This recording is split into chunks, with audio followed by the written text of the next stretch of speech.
Close your eyes and let your mind settle as we journey through one of the most remarkable development stories in gaming history. From a small magazine office in Tokyo to nearly going bankrupt, from handwritten pitch documents to debugging tools on overheating computers, the story of Pokémon Red spans 6 years of determination, desperation, and ultimately triumph. Let these details carry you into a peaceful sleep as we explore every corner of this incredible tale. The beginning. From bugs to bytes in the suburbs of Machida, Tokyo during the early 1970s, a young boy named Satoshi Tajiri spent his days exploring the natural world around him. While other children played structured games or studied indoors, Tajiri wandered through fields and forests, crouching by ponds and lifting rocks, searching for insects. This wasn't casual play, it was obsession. His friends called him Dr. Bug, a nickname that captured how seriously he took his hobby. He collected beetles, dragonflies, tadpoles, and any small creature he could find. Each new specimen was a treasure, cataloged mentally compared to others he had caught before, sometimes traded with friends who shared his passion.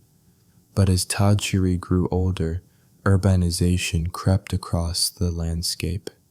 The fields where he once hunted for insects became parking lots. The ponds dried up or were filled in. The forests were cleared for shopping centers and apartment buildings. The insects vanished, and with them a way of life that had defined Tajiri's childhood. By the time he reached middle school, the wilderness he loved had largely disappeared, replaced by concrete and commerce. The loss affected him profoundly. He had experienced something that was slipping away from the world, and he carried that memory with him.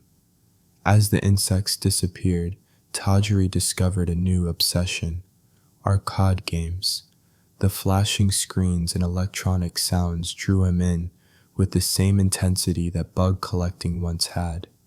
He spent hours in arcades, studying games like Space Invaders, Xevious, and Galaga. He wasn't just playing them, he was analyzing them, trying to understand how they worked, what made them compelling, why certain mechanics felt satisfying. His dedication to arcade games became so intense that he began skipping classes.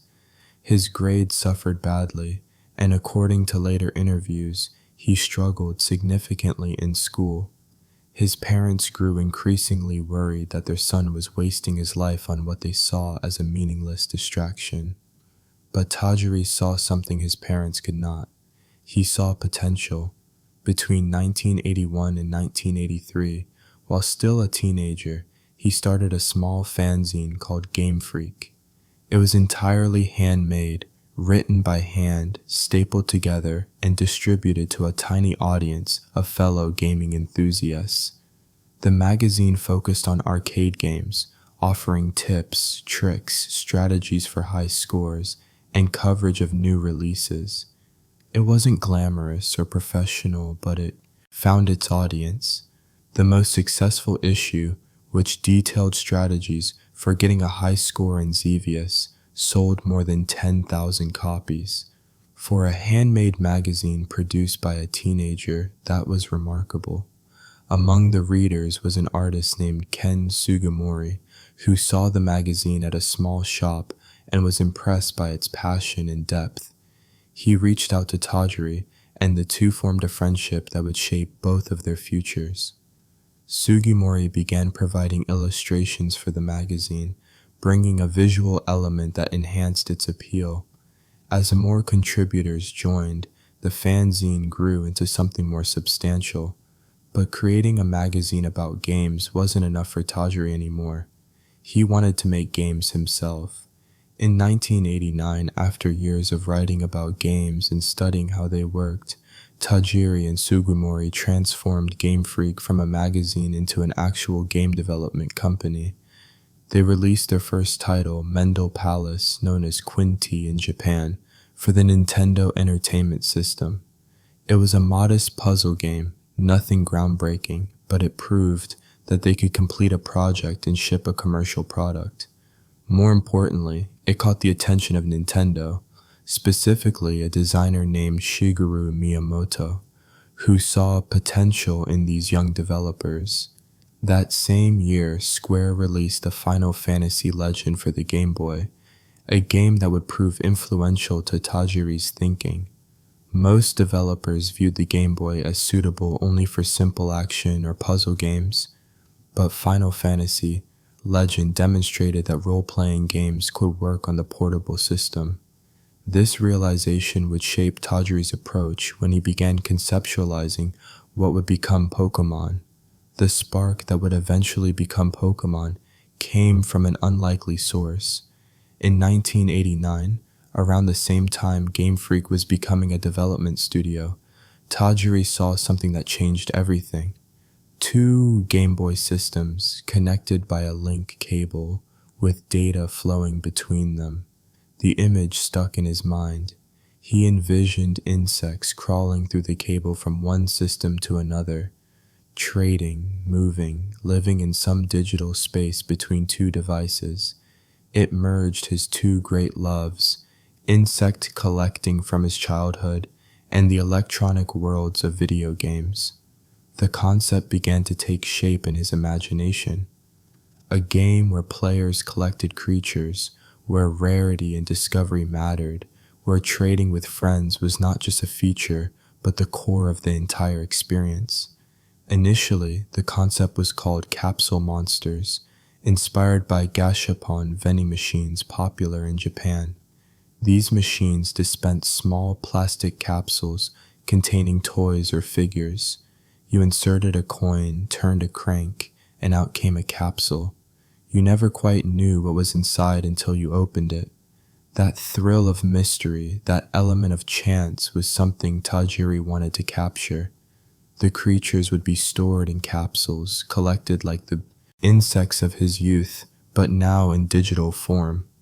The concept also drew inspiration from Ultraman, a Japanese television series where the hero kept kaiju monsters in small capsules and released them when needed for battle.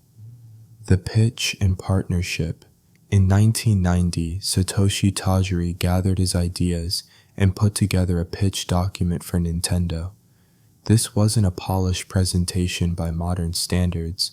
It was a handmade booklet filled with sketches, rough maps, and written descriptions of what the game could be. The document, which has since been partially revealed in Japanese gaming publications and television shows, included early concept art showing creatures that would eventually become Pokémon like Blastoise and Staryu, though their designs differed from the final versions. Early maps showed locations that would be cut or heavily modified, including a cemetery that would eventually become Pokémon Tower, and what appeared to be a military base that never made it into the final game. The document described a world where creatures lived in tall grass and caves, where players could capture them using capsules, where these creatures could be raised, trained, and traded through the link cable. The pitch suggested starting with around 50 different creatures, each with unique characteristics. The concept also included ideas about how the world map would be based loosely on the real Kanto region of Japan, centered around Tokyo. When Tajiri presented this concept to Nintendo's staff, the reaction was skeptical at best. Many executives simply couldn't grasp what he was proposing. The link cable had been primarily used for competitive games like Tetris, where two players faced off against each other. The idea of using it for cooperation and trading felt strange and unfocused. The concept of collecting creatures seemed too complex, too ambitious for the Game Boy's limited hardware. There were concerns that the target audience, children, wouldn't understand or care about the trading mechanic. Some staff members found the whole pitch confusing and questioned whether there was even a market for such a game. But Shigeru Miyamoto, the legendary designer behind Super Mario and The Legend of Zelda, saw something different. He recognized the innovation in Tajiri's proposal. The social aspect, the way the game would encourage players to meet and trade, the sense of discovery and completion, these elements resonated with Miyamoto. He decided to mentor Tajiri to help shape and focus the concept. This partnership proved crucial. Miyamoto's support gave the project legitimacy within Nintendo and provided Tajiri with guidance on game design fundamentals. The mentorship went beyond just advice. Miyamoto actively worked with Tajiri on refining mechanics, simplifying overly complex systems, and ensuring that the core loop of catching, training, and trading remained accessible to children. Tajiri would later describe Miyamoto as having been essential to Pokémon's success, crediting him with helping to transform an ambitious but unfocused concept into a coherent game design. One of the first major design decisions was inspired by Miyamoto himself. Tajiri had initially envisioned a complex system where each game cartridge would generate a unique world based on a randomly assigned identification number. There would be over 65,000 possible variations, with different creatures appearing in different cartridges, different forest layouts, different experiences for every player. It was an ambitious idea, perhaps too ambitious. The programming challenges alone would be immense, and the variations would be invisible to players who wouldn't necessarily understand why their game was different from a friend's. Miyamoto suggested a simpler solution. Instead of 65,000 invisible variations, create two distinct versions of the game, identified by color. This made the concept immediately clear. If you had the red version and your friend had the green version, you would both understand that there were differences between your games, encouraging trading to complete your collections. The slogan Miyamoto coined was simple and effective. The game begins when you choose a cartridge. Originally, the plan involved 7 versions, 1 for each color of the rainbow, but this was scaled back to just 2 to keep development manageable. The colors chosen were red and green, partly inspired by the colors associated with Mario and Luigi, Nintendo's most famous characters. This decision to have multiple versions, each with exclusive creatures, became one of Pokémon's defining features and has remained a core part of the franchise to this day.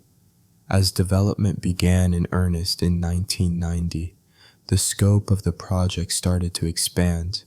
What began as a concept for 50 creatures grew as the team generated more ideas.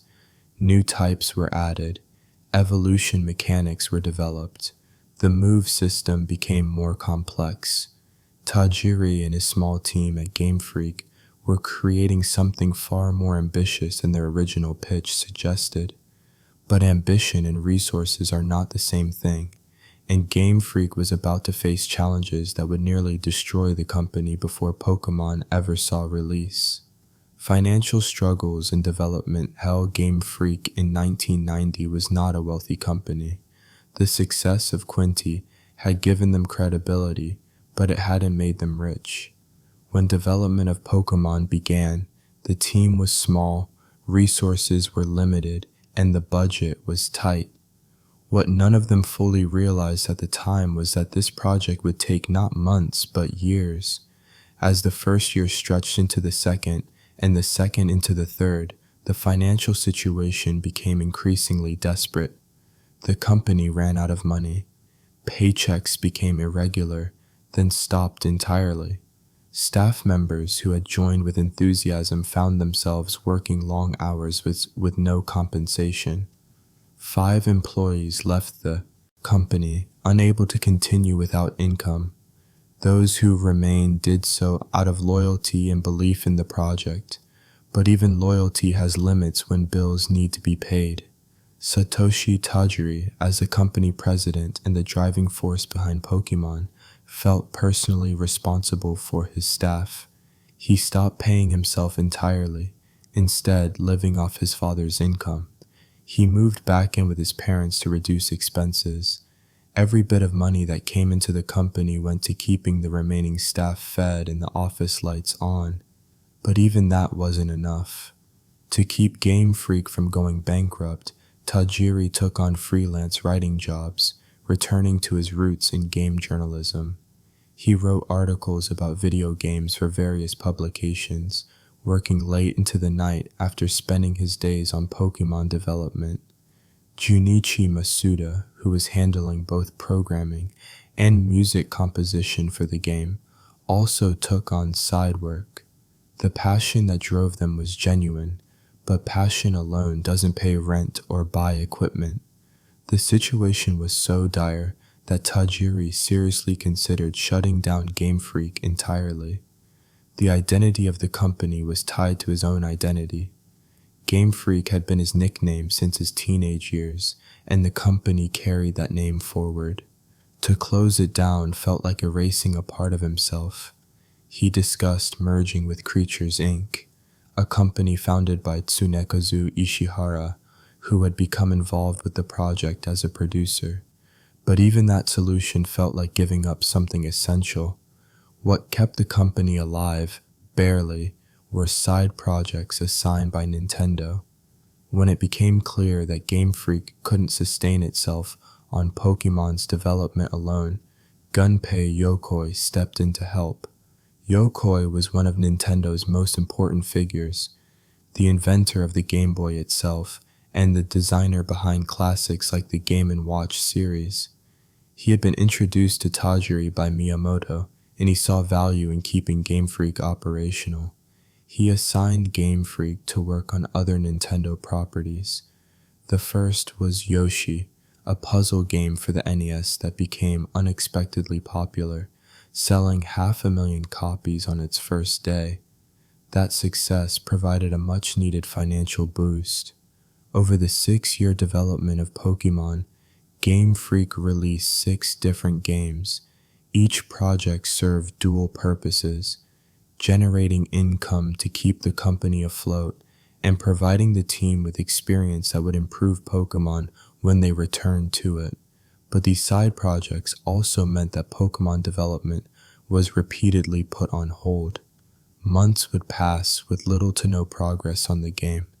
Then they would return to it, sometimes having to relearn systems they had built months earlier, often discovering that technology had advanced or their own understanding of game design had deepened enough that earlier work needed to be redone. The extended timeline wasn't just about money, it was also about ambition. Every time the team returned to Pokémon, after a side project, they had new ideas to implement. The creature count grew beyond 150. The move system became more elaborate. The world map expanded. What started as a relatively simple concept was evolving into something far more complex, and that complexity took time to implement properly. 3 full years of the development time were spent solely on programming the battle system and the moves that each Pokémon could learn. This wasn't laziness or inefficiency.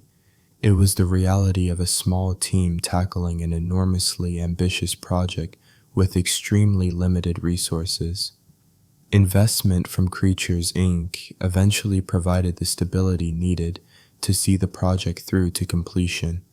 Tsunekazu Ishihara had founded Creatures after working at API with Shigesato Itoi, and his partnership with Tajiri went back to when Tajiri had first pitched the concept. In exchange for funding that allowed Game Freak to complete development, Creatures received 1/3 of the franchise rights. This partnership, while born from desperation, would prove beneficial for all parties involved. Creatures would handle aspects like the trading card game and licensing, while Game Freak focused on game development. But even with that investment, the development remained brutal. Long hours, technical challenges, and the constant pressure of knowing that failure would mean personal and professional ruin for everyone involved. Tajiri himself later admitted that the stress during this period was nearly unbearable, and that there were moments when he genuinely questioned whether the project would ever be completed. Technical battles against the Game Boy. The Game Boy, released in 1989, was not powerful hardware even by the standards of its time. It featured an 8-bit processor, a monochrome screen, and extremely limited memory. Game cartridges for the system typically held 1 or 2 megabytes of data. For comparison, a single photograph taken on a modern smartphone can exceed that size. Into this tiny space, Game Freak needed to fit an entire world, over 150 unique creatures, a complex battle system, music, sound effects, graphics, and all the code to make it work. Junichi Masuda, who handled programming and music composition, described the development as a constant fight against capacity. Every system they wanted to implement ran into memory limitations. The trading feature, which was supposed to be the core of the entire experience, proved especially difficult. The link cable could only transfer small amounts of data at a time, and the process was prone to errors. Getting it to work reliably took months of testing and refinement. Communication itself was a significant technical challenge, as the technology to make it stable simply wasn't fully there yet. Movement presented another problem. In modern games, moving a character around a screen is trivial. On the Game Boy, it required careful optimization. The solution they developed was to keep the player character sprite stationary in the center of the screen while moving the map tiles around them. This created the illusion of movement without requiring the constant redrawing of the entire screen, saving precious processing power and memory. Every innovation like this came from necessity, from hitting a limitation and having to find a creative workaround. The Pokémon themselves required constant compromises. Early in development, the team had designed far more than 150 creatures. Some designs were incredibly elaborate, with detailed sprites and complex animations, but each sprite, each frame of animation, each bit of data took up space on the cartridge. The Game Boy's tile-based graphics system meant that every sprite had to be constructed from 8 by 8 pixel tiles, and the monochrome screen limited color palettes to just 4 shades of gray. Eventually, painful decisions had to be made. Designs were cut entirely. 39 creatures that had been created and programmed were removed from the final game, their data remaining in the code as empty slots that would later become infamous as missing no glitches. The internal list of Pokémon, the order they were stored in the game's memory, had space for 190 creatures, but only 151 made it to the final release. The creatures that remained had to be simplified. Sprites were reduced in size and detail. Color palettes were limited to just a few shades of gray. Pokémon cries, the sounds they made when encountered, were recycled and pitched up or down to create variations without using additional memory. Multiple species shared the same cry with only minor modifications. Gengar, Raiden, and Kangaskhan, for example, all used variations of the same sound file. Players never noticed because the adjustments were subtle enough to sound distinct, but behind the scenes, it was all about conservation. The battle move system consumed 3 years of development time, creating a framework where hundreds of different moves could interact with dozens of stats and status conditions, where type advantages needed to be calculated properly, where accuracy and critical hits had to work consistently. This wasn't just programming, it was designing and implementing an entire mathematical combat engine within the constraints of extremely limited hardware. Every move had to be tested, every interaction between moves and abilities had to be verified, and all of this had to fit into the available memory alongside everything else. Junichi Masuda, who was responsible for both programming and music, faced unique challenges with the Game Boy's sound capabilities.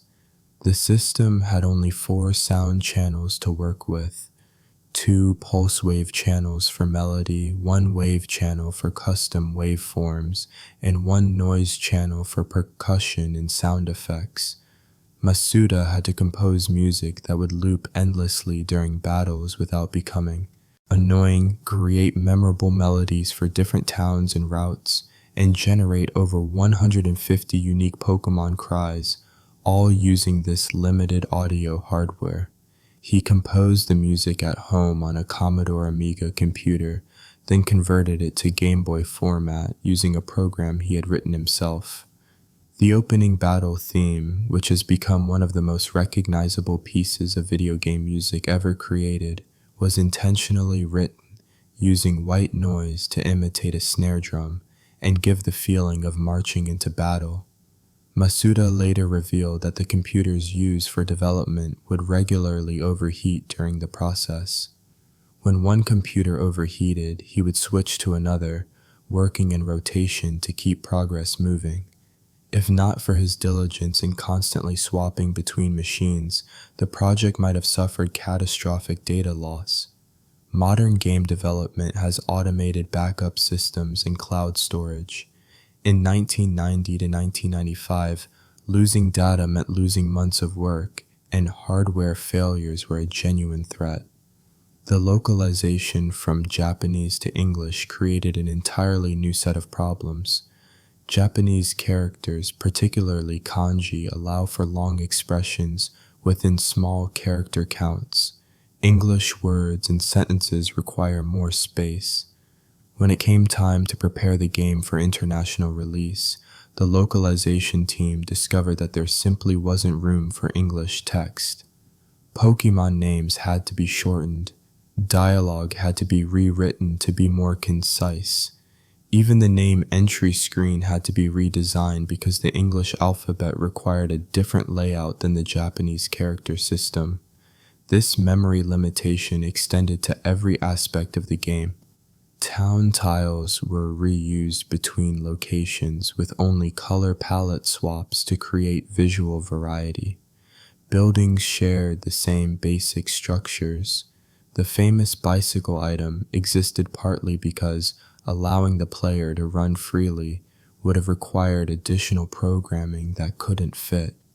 By tying faster movement to a specific item, they created a sense of progression while saving memory. The entire game was a masterclass in efficient programming and creative problem-solving within brutal constraints. The Final Sprint and Mew's Secret. By October 1995, after 5 years of development, financial struggles, technical challenges, and countless setbacks, Pokémon Red and Green were finally complete, or so it seemed. The game was sent to producer Tsunekazu Ishihara for final review. In interviews years later, both Tajiri and Ishihara would recall this moment as pivotal. The game, Ishihara felt, had no soul. The plot was confusing, the pacing felt off, the emotional core was missing. Based on their recollections, Ishihara recommended that Tajiri completely rewrite the story from scratch. This recommendation came after 5 years of work, after nearly going bankrupt, after staff departures and sleepless nights and personal sacrifices. The natural response might have been to push back, to argue that the game was good enough, that they couldn't afford further delays. But Tajiri understood that Ishihara was right. The game worked mechanically, but it didn't have the heart he had originally envisioned. So he spent the next 6 months frantically rewriting the entire narrative. Alone, he rebuilt the story, refining character motivations, improving dialogue, adding depth to the world. This was the final sacrifice, the last burst of effort, and it pushed the release date from December 1995 to February 1996. While Tajiri was rewriting the story, another change was happening in secret. Shigeki Morimoto was a programmer at Game Freak who had been with the project through its entire development. He had spent years implementing the battle system and working on core mechanics. As the game neared completion, Morimoto made a decision that would have a profound impact on Pokemon's success, even though it violated standard development practices. When a game finishes debugging, the standard procedure is to remove all debug tools and leave the code untouched. Any changes made after debugging can introduce new bugs that won't be caught before release. The debugging tools for Pokémon Red and Green were extensive, and removing them freed up 300 bytes of space on the cartridge. 300 bytes is minuscule, equivalent to about 4 lines of text. But Morimoto realized it was just barely enough space to fit one more Pokémon. The creature he added was called Mew, a small pink feline Pokémon. According to Morimoto's later accounts, he initially wanted Ken Sugimori to design it properly, but Sugimori was too busy with the game's approaching release date. So Morimoto designed the sprite himself, keeping it intentionally simple to minimize data usage. The design was deliberately minimalist, using primarily one color to save space. Sugimori would later create the official artwork based on Morimoto's in-game sprite, refining it into the design we recognize today. Mew was programmed as number 151 in the Pokédex, even though the game was marketed as containing 150 Pokémon. Morimoto didn't have permission to do this. He told Ishihara about it, who was in on the secret, but Nintendo was never officially informed. The addition was risky. If Mew caused any bugs or glitches, there would be no time to fix them before manufacturing began. Standard programming practice would have forbidden this kind of last-minute addition, but the concept aligned with Tajiri's original vision. Tajiri had conceived the idea of Mew earlier in development, inspired by rumors of hidden secrets in games like Xevious and Space Invaders. He wanted a mysterious creature that would exist but rarely appear, something that would fuel playground speculation. Morimoto's secret edition brought that vision to life in the final hours of development. Mew was programmed to be inaccessible through normal gameplay. Players would find references to it in journals at the Pokémon Mansion on Cinnabar Island, describing how it was discovered in the jungles of Guyana and how it gave birth to Mewtwo. But there would be no way to actually catch it in the game. Mew was supposed to remain a rumor, something that existed in the code but not in actual player experiences. This secrecy was part of its appeal, a Pokémon that theoretically existed but couldn't be obtained. The release date was set for February 27, 1996. Merchandise and promotional materials were being prepared, which is why the game couldn't launch in December as originally planned. Everything had to be coordinated. After 6 years of development, after near bankruptcy, after staff departures and personal sacrifices and technical nightmares, Pokémon Red and Green finally launched in Japan. The reception was not what anyone hoped for. Launch, localization, and legacy. The initial sales of Pokémon Red and Green were modest at best. Part of the problem was timing. By February 1996, the Game Boy was considered a dying platform. It had been on the market for nearly 7 years, an eternity in the video game industry. New hardware was on the horizon. Many retailers and consumers saw the Game Boy as yesterday's technology, not worth investing in. Pokémon launched into a market that had largely moved on from the system it was built for. But something strange started happening in the months after release. Players who did pick up the game found themselves unable to put it down. The collecting aspect, the drive to catch all 150 Pokémon, created a compulsive loop. The trading mechanic meant that completing your collection required finding other players who owned the opposite version. Children brought their Game Boys to school, connected link cables during lunch breaks, traded creatures they had caught or raised. The game was generating word of mouth. And then Mew was discovered. How exactly players first encountered it remains somewhat uncertain. What we know is that due to a glitch in the game's code, Mew could appear in some players' games despite never being programmed to be obtainable through normal means. Morimoto himself later confirmed that this was unintentional, stating that it looked like they had planned it all along, but they hadn't. Rumors spread like wildfire once word got out. A 151st Pokémon existed. It was incredibly rare. It was powerful. It was mysterious. Playground discussions centered on how to find it, with countless false methods and urban legends emerging. The most famous involved a truck near the SS Anne in Vermilion City, an ordinary piece of background scenery that became the subject of elaborate theories about hidden secrets. Game Freak realized they couldn't ignore the Mew phenomenon. In May 1996, CoroCoro Comic Magazine, a popular manga publication, officially confirmed Mew's existence. They launched a campaign where fans could send in postcard applications for a chance to receive Mew. Approximately 78,000 people applied. Only 20 were chosen. Winners had to mail their game cartridges to Shigeki Morimoto, who would personally connect his computer to each cartridge using a link cable and transfer a unique Mew that he had generated. Each Mew was programmed with specific original trainer information and trainer IDs, making them one of a kind. This was the most exclusive Pokémon distribution event in history. The knowledge that Mew existed but was nearly impossible to obtain drove sales even higher. A second campaign followed, with 100 winners instead of 20, but even that represented a tiny fraction of the player base. The rarity, the mystery, the fact that this secret creature had been hidden in the game all along. It captured imaginations in a way that no marketing campaign could have manufactured.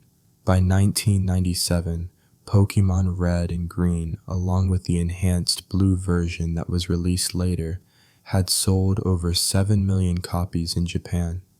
Blue had been released in October 1996 as a mail-order exclusive through CoroCoro Comic Magazine, featuring improved graphics, better sprites for many Pokémon, and crucial bug fixes that address some of the more problematic glitches present in Red and Green. The blue version would serve as the foundation for the international releases, combining its technical improvements with the Pokémon distribution from the original Red and Green versions. The game that had launched to modest sales had become a phenomenon. Nintendo of America took notice.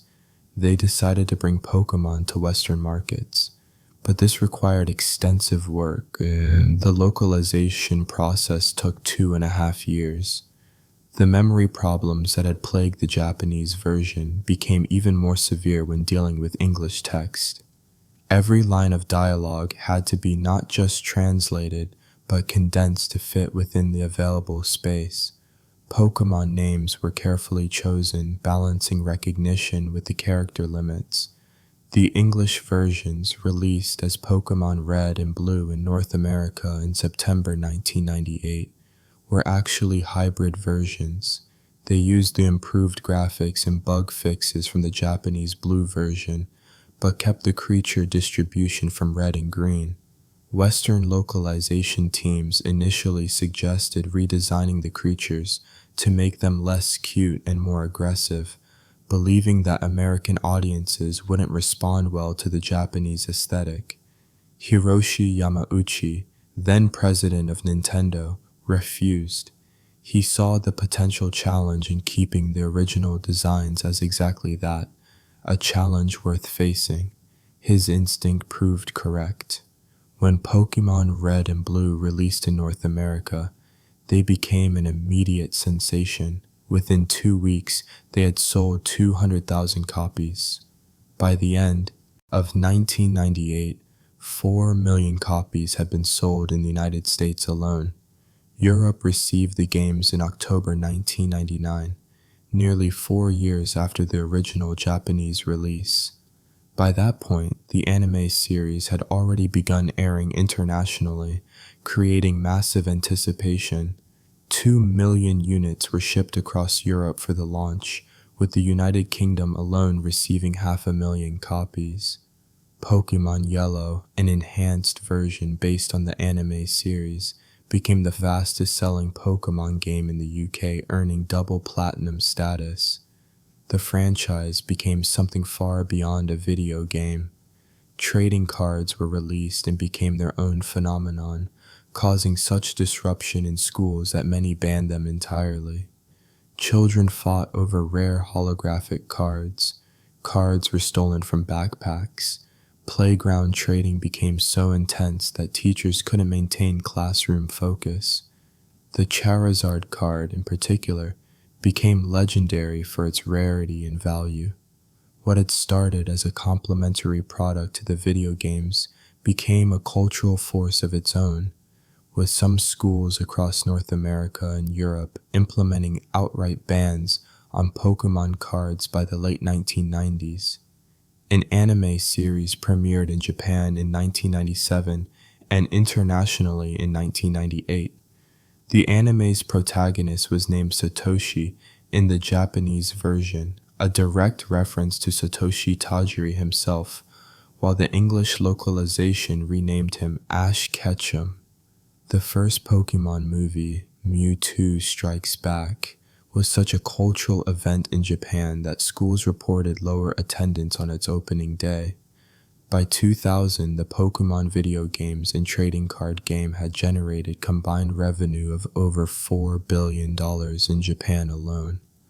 Pokémon Red, Green, and Blue had sold over 10 million copies in Japan, specifically 10.23 million units, making them the country's best-selling video games. This record would stand for over 2 decades until it was finally surpassed in 2022. Internationally, total sales across all versions exceeded 31 million units, making them the best-selling role-playing games of all time and the only Pokémon games to exceed 30 million sales. The Game Boy, which had been considered a dying platform when Pokémon launched, was revitalized. The success proved that the hardware still had legs, that there was still an audience for innovative software regardless of aging technology. Nintendo's gamble on letting Game Freak pursue their strange trading and collecting game had paid off beyond anyone's wildest expectations. Satoshi Tajiri's childhood memories of collecting insects in the fields around Machida had been transformed into a digital experience that resonated with millions of children worldwide. The game that took 6 years to make, that nearly bankrupted its developer, that was built on hardware most considered obsolete, had become a global phenomenon. The struggles, the sacrifices, the near failures, all of it had led to something extraordinary. The secret Mew, added in 300 bytes of freed-up space by a programmer who technically wasn't supposed to touch the code, had become the catalyst that turned modest sales into a cultural movement. From those early days in 1990, pitching an incomprehensible concept to skeptical Nintendo executives, through 5 years of financial desperation and technical challenges, through the final 6-month story rewrite and secret last-minute additions, Pokémon Red and Green emerged as more than just a game. They became a proof of concept that determination, creativity, and belief in a vision could overcome seemingly insurmountable obstacles. The 6-year development had been brutal, but it had created something that would define an entire generation's childhood and establish one of the most valuable media franchises in history. The impact extended far beyond entertainment. Pokémon introduced an entire generation to concepts of strategy, collection, and resource management. It created social experiences that encouraged face-to-face interaction at a time when gaming was often seen as isolating. The trading mechanic meant that children had to actually meet, connect their Game Boys with physical cables, and negotiate exchanges. Schoolyards became marketplaces, friendships formed over shared searches for rare Pokémon. The game created a vocabulary and shared culture that transcended language barriers, with children around the world knowing the same creature names and battle strategies. For Satoshi Tajiri personally, the success vindicated years of struggle and sacrifice. The boy who had been called Dr. Bug, who had struggled in school, who had pursued his passion for games despite his parents' concerns, had created something that resonated with millions. His childhood memories of collecting insects in the fields around Machida, memories of a disappearing way of life, had been preserved and transformed into a digital experience that allowed children everywhere to feel that same sense of discovery and collection. The game that took 6 years to make, that nearly bankrupted its developer, that was built on hardware most considered obsolete, had become a global phenomenon. If you enjoyed learning about this incredible development story, please consider liking this video and subscribing to the channel for more deep dives into gaming history and obscure facts that might just help you drift off to sleep. Until next time, sleep well.